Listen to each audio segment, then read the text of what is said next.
বলো hello guys, আসসালামু আলাইকুম।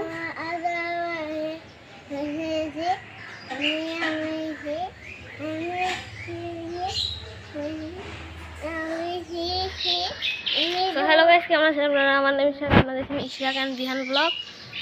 আজকে হচ্ছে আমরা নর্মালি একটা ব্লগ বানাবো। আর এখানে তো আমার ছোটো ভাই যে এতক্ষণ ইন্ট্রো দিল।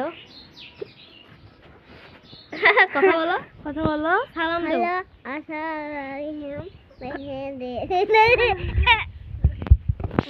সেই বলে দেখেন এই পাশে দৌড়াচ্ছে আমার গাড়ি। আমি 2 এ কিনছি, এখন পরে হচ্ছে 5 এ। হ্যাঁ, আর এখন এটা ভালো আছে, খেলা যায় তাকে। আমার সিগনেচার দেওয়া দেখি, একটু জুম করে দেখায়, আরেকবার দেখাও, জুম করে দেখাই দেন। আমি celebrity. Hello guys, hello guys, high high, কি বলতেছে? তো গাইস, আজকের ভিডিওটা এই পর্যন্ত, টাটা।